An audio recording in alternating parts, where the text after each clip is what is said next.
क्या एक ऐसा व्रत भी है जिसके प्रभाव से निस्संतान राजा को मिला तीनों लोकों का सबसे पराक्रमी पुत्र? एक ऐसा पुत्र जिसने महाबली रावण तक को बंदी बना लिया और जिसके महात्म्य का पूरा वर्णन स्वयं ब्रह्मा भी नहीं कर पाए। आज सुनिए अधिक मास की दिव्य और चमत्कारी पद्मिनी एकादशी का महत्व और उसकी कथा। युधिष्ठिर ने कहा, हे कृष्ण, अधिक मास की शुक्ल पक्ष की एकादशी का नाम, उसकी विधि और महात्म्य मुझे विस्तार पूर्वक बताइए। तब भगवान श्री कृष्ण बोले, हे राजन, अधिक मास में आने वाली जो महान पुण्यदायिनी एकादशी है उसका नाम पद्मिनी एकादशी है। यह समस्त पापों का नाश करने वाली तथा मनुष्य को विष्णु लोक प्रदान करने वाली है। जो श्रद्धा और नियम पूर्वक इसका व्रत करता है उसे महान पुण्य की प्राप्ति होती है। इस एकादशी का महात्म्य इतना महान है कि स्वयं चार मुख वाले ब्रह्मा भी इसका पूर्ण वर्णन करने में समर्थ नहीं है। फिर भी प्राचीन काल में ब्रह्मा जी ने देवर्षि नारद से इस पवित्र व्रत का जो महात्म्य कहा था वही आज मैं तुम्हें सुनाता हूँ। पद्मिनी एकादशी का व्रत करने वाला मनुष्य समस्त पापों से मुक्त होकर सुख, सौभाग्य, धन, संतान और अंत में मोक्ष को प्राप्त करता है। यह व्रत विशेष रूप से अधिक मास में आने के कारण अत्यंत दुर्लभ और फलदायी माना गया है। तब कृष्णा ने कहा, हे राजन, पद्मिनी एकादशी का व्रत अत्यंत पवित्र और नियमों से युक्त माना गया है। इसलिए साधक को दशमी तिथि से ही व्रत का आरंभ कर देना चाहिए। दशमी के दिन कांसे के पात्र में भोजन नहीं करना चाहिए। मूंग, मसूर, चना, कोदो, शाक, मधु तथा अन्य प्रकार के अन्न, ये 8 वस्तुएं त्याज्य मानी गई हैं। उस दिन केवल हविष्य अन्न जैसे जौ और चावल आदि का सेवन करना चाहिए तथा नमक का त्याग करना चाहिए। रात्रि में भूमि पर शयन करें और पूर्ण ब्रह्मचर्य का पालन करें। एकादशी के दिन प्रातःकाल ब्रह्म मुहूर्त में उठकर शौच आदि से निवृत्त होकर दंतधावन करें। इसके बाद 12 बार कुल्ला करके स्वयं को शुद्ध करें। सूर्योदय से पूर्व गोबर, मिट्टी, तिल, कुशा और आंवले के चूर्ण से विधि पूर्वक स्नान करें।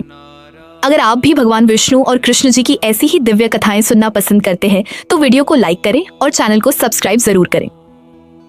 स्नान करते समय भक्त भाव पूर्वक प्रार्थना करें, हे पवित्र मृतके, तुम्हें स्वयं भगवान श्रीहरि ने धारण किया है। ब्रह्मा जी ने तुम्हें पवित्र बनाया और महर्षि कश्यप ने तुम्हारा आह्वान किया। तुम मेरे शरीर, नेत्रों और अंगों को पवित्र करो, मैं तुम्हें नमस्कार करता हूँ। फिर गोबर का स्मरण करते हुए कहे, समस्त औषधियों से उत्पन्न और पृथ्वी को पवित्र करने वाले हे गोमय, आप मुझे शुद्ध करें। आंवले का स्मरण करते हुए प्रार्थना करें, हे आंवले, आप ब्रह्म तेज से उत्पन्न होकर लोगों को पवित्र करने वाले हैं। आपके स्पर्श से मेरा शरीर निर्मल हो जाए। इसके पश्चात भगवान विष्णु का ध्यान करते हुए कहे, हे शंख, चक्र और गदा धारण करने वाले प्रभु, मुझे आपके पवित्र तीर्थ में स्नान करने की आज्ञा प्रदान करें। इस प्रकार मंत्रों का जप करते हुए गंगा आदि समस्त तीर्थों का स्मरण करें और फिर जलाशय में विधिपूर्वक स्नान कर शरीर को अच्छी तरह शुद्ध करें। इसके पश्चात भक्त को सुंदर, स्वच्छ और श्वेत वस्त्र धारण करने चाहिए। फिर संध्या वंदन, तर्पण तथा अन्य नित्य कर्म पूर्ण करके विष्णु भगवान के मंदिर में जाकर श्रद्धा पूर्वक पूजा करनी चाहिए। उस दिन भक्त को कृष्ण भगवान का राधा जी सहित तथा शिव भगवान का पार्वती जी सहित विधिपूर्वक पूजन करना चाहिए। एक पवित्र कलश स्थापित करके उसके ऊपर तांबे या मिट्टी के पात्र में स्वर्ण अथवा चांदी की भगवान विष्णु की मूर्ति रखकर पूजा करें। है उस ऋतु में उपलब्ध कमल आदि सुगंधित पुष्प, धूप, दीप, नैवेद्य और विविध पूजन सामग्रियों से भगवान केशव और भगवान शिव की आराधना करें। भक्त को प्रेम और भक्ति में मग्न होकर भगवान के समक्ष नृत्य, भजन और कीर्तन करना चाहिए। इस दिन असत्य भाषण न करें, नीच और दुष्ट प्रवृत्ति वाले लोगों से व्यर्थ वार्तालाप न करें, रजस्वला स्त्री का स्पर्श न करे तथा ब्राह्मण और गुरु की निंदा से दूर रहे। एकादशी के दिन पुराणों और भगवान की कथाओं का श्रवण अत्यंत पुण्यदायक माना गया है। इस व्रत में यथाशक्ति निर्जल उपवास करने का विधान बताया गया है। यदि निर्जल रहना संभव न हो तो केवल जल ग्रहण करें और यदि शरीर में अधिक दुर्बलता हो तो फलाहार कर सकते हैं। समस्त रात्रि भगवान का भजन, कीर्तन, जागरण और पूजन करते हुए व्यतीत करनी चाहिए। जो भक्त श्रद्धा और नियम पूर्वक इस प्रकार पद्मिनी एकादशी का व्रत करता है वह महान पुण्य प्राप्त कर अंत में भगवान के परम धाम को प्राप्त होता है। रात्रि के चारों प्रहरों में भगवान की विशेष पूजा का विधान बताया गया है। प्रथम प्रहर में भगवान को नारियल अर्पित करना चाहिए, द्वितीय प्रहर में बिल्व फल चढ़ाना चाहिए, तृतीय प्रहर में सीताफल अर्पण करना चाहिए और चतुर्थ प्रहर में सुपारी तथा नारंगी अर्पित करनी चाहिए। शास्त्रों में कहा गया है कि प्रथम प्रहर की पूजा से अग्निष्टोम यज्ञ का फल प्राप्त होता है, दूसरे प्रहर की पूजा से वाजपेय यज्ञ का फल मिलता है, तीसरे प्रहर के पूजन से अश्वमेध यज्ञ के समान पुण्य प्राप्त होता है तथा चौथे प्रहर में जागरण और पूजा करने से राजसूय यज्ञ का महान फल मिलता है। भगवान कृष्ण ने कहा, हे राजन, इस पद्मिनी एकादशी के व्रत से बढ़कर न कोई यज्ञ है, न तप, न विद्या और न ही कोई अन्य पुराण व्रत। जिसने श्रद्धा से इस व्रत को किया उसने मानो पृथ्वी के समस्त तीर्थों और पवित्र क्षेत्रों में स्नान और दर्शन कर लिए। इस प्रकार रात्रि भर भगवान का जागरण, भजन और कीर्तन करते हुए प्रातः काल तक जागना चाहिए। सूर्योदय होने पर किसी पवित्र तीर्थ या जलाशय में स्नान करें और फिर विधिपूर्वक विष्णु भगवान का पूजन करें। इसके बाद योग्य और श्रेष्ठ ब्राह्मणों को भोजन कराना चाहिए तथा कलश, घड़ा, वस्त्र, दक्षिणा आदि का दान श्रद्धापूर्वक देना चाहिए। जो मनुष्य इस प्रकार पूर्ण विधि और श्रद्धा से पद्मिनी एकादशी का व्रत करता है, उसका जीवन सफल हो जाता है। वह समस्त पापों से मुक्त होकर अंत में मोक्ष और भगवान के परम धाम को प्राप्त करता है। तब कृष्ण भगवान ने कहा, हे राजन, जिसने श्रद्धा और विधिपूर्वक पद्मिनी एकादशी का व्रत कर लिया, उसने मानो समस्त व्रतों का फल प्राप्त कर लिया। अब मैं तुम्हें इस पवित्र एकादशी की दिव्य कथा सुनाता हूँ। एक समय महान पराक्रमी राजा कार्तवीर्य अर्जुना ने रवाना को युद्ध में पराजित करके बंदीगृह में डाल दिया था।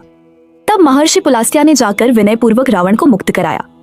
यह आश्चर्यजनक घटना सुनकर देवर्षि नारदा ने पुलस्त्य जी से पूछा, हे मुनिवर, जिस महाबली रावण ने देवताओं और स्वयं देवराज इंद्र तक को जीत लिया था, उसे कार्तवीर्य ने किस प्रकार पराजित करके बंदी बना लिया? कृपा करके यह अद्भुत कथा विस्तार पूर्वक सुनाइए। तब महर्षि पुलस्त्य बोले, हे नारद, पहले तुम कार्तवीर्य की उत्पत्ति का इतिहास सुनो। त्रेता युग में हैहय वंश में कार्तवीर्य अर्जुना नामक एक प्रतापी राजा महिष्मतिपुरी में राज्य करता था। उसकी 1000 अत्यंत प्रिय रानियां थीं, परंतु दुर्भाग्यवश किसी से भी उसे संतान प्राप्त नहीं हुई। राजा ने पुत्र प्राप्ति के लिए अनेक यज्ञ, दान और उपाय किए, किंतु भाग्य प्रतिकूल होने के कारण सब प्रयास निष्फल रहे। पुत्रहीन होने के कारण उसे अपना विशाल राज्य भी दुःखमय प्रतीत होने लगा। अंततः राजा को यह ज्ञान हुआ कि तपस्या से ही सभी अभिष्ट फलों की प्राप्ति होती है। तब वह वन में घोर तप करने के लिए जाने लगा। राजा की परम प्रिय रानी पद्मिनी, जो राजा हरिश्चंद्र के वंश में उत्पन्न हुई थी, अपने पति के साथ वन जाने के लिए तत्पर हो गई। दोनों ने अपने राजसी वस्त्र और आभूषण त्याग दिए, बलकुल वस्त्र धारण किए और तपस्या करने के लिए गंधमादन पर्वत पर चले गए। वहां राजा और रानी ने अत्यंत कठोर तपस्या आरंभ की। समय बीतता गया और उन्होंने 10,000 वर्षों तक कठोर तप किया, किंतु इतने वर्षों की कठोर तपस्या के बाद भी उन्हें पुत्र प्राप्ति नहीं हुई।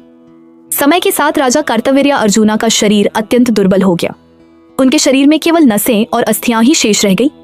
अपने पति की यह दशा देखकर पतिव्रता रानी पद्मिनी अत्यंत दुखी हुई। तब वे महान पतिव्रता साध्वी अनसुया जी के पास गई और विनम्र भाव से बोली, हे साध्वी, मेरे पति को तप करते हुए 10,000 वर्ष बीत गए, फिर भी भगवान प्रसन्न नहीं हुए। कृपा करके ऐसा कोई श्रेष्ठ व्रत बताइए जिससे भगवान शीघ्र प्रसन्न हो और मुझे एक तेजस्वी चक्रवर्ती पुत्र की प्राप्ति हो। तब महासती अनुसुईया जी ने कहा, हे सुंदरी, प्रत्येक 32 मास के बाद जो अधिक मास आता है, उसमें 2 महान एकादशियां होती हैं, शुक्ल पक्ष की पद्मिनी एकादशी और कृष्ण पक्ष की परमा एकादशी। शुक्ल पक्ष की पद्मिनी एकादशी अत्यंत पुण्यदायिनी और मनोवांछित फल देने वाली है।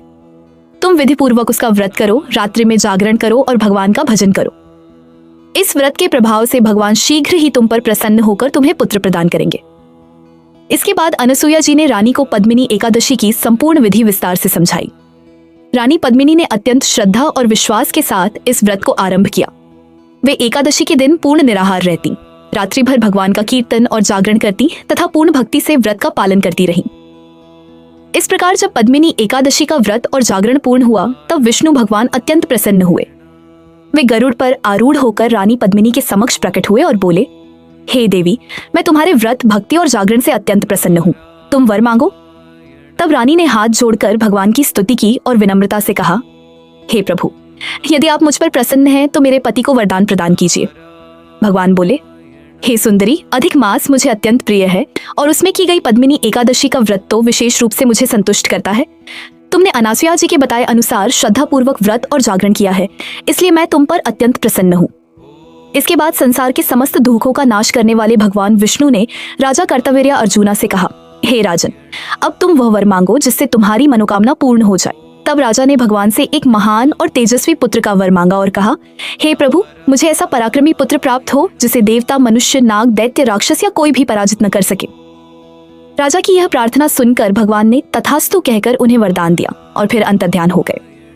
इसी पद्मिनी एकादशी व्रत के प्रभाव से रानी पद्मिनी के गर्भ से महान पराक्रमी कार्तवीर्य अर्जुन का जन्म हुआ। वह इतना बलशाली और तेजस्वी था कि तीनों लोकों में भगवान विष्णु के अतिरिक्त कोई भी उसे युद्ध में पराजित करने में समर्थ नहीं था। इसी कारण जब 10 शीर्षधारी रावण भी कार्तवीर्य से पराजित होकर बंदी बना लिया गया, तो उसमें कोई आश्चर्य की बात नहीं थी, क्योंकि कार्तवीर्य स्वयं देवताओं के भी देवता भगवान विष्णु के वरदान से उत्पन्न हुए थे। इतना कहकर महर्षि पुलास्त्य अपने आश्रम को लौट गए। तब कृष्णा भगवान ने कहा, हे राजन, मैंने तुमसे अधिक मास के शुक्ल पक्ष की पवित्र पद्मिनी एकादशी का महात्म्य और व्रत कथा कही है। जो मनुष्य श्रद्धा पूर्वक इस व्रत की कथा को पढ़ता या सुनता है, वह इस संसार में समस्त सुखों को प्राप्त करता है और अंत में विष्णु लोक को प्राप्त होता है। यदि आपको यह कथा पसंद आई हो तो कमेंट में जय श्री हरि अवश्य लिखें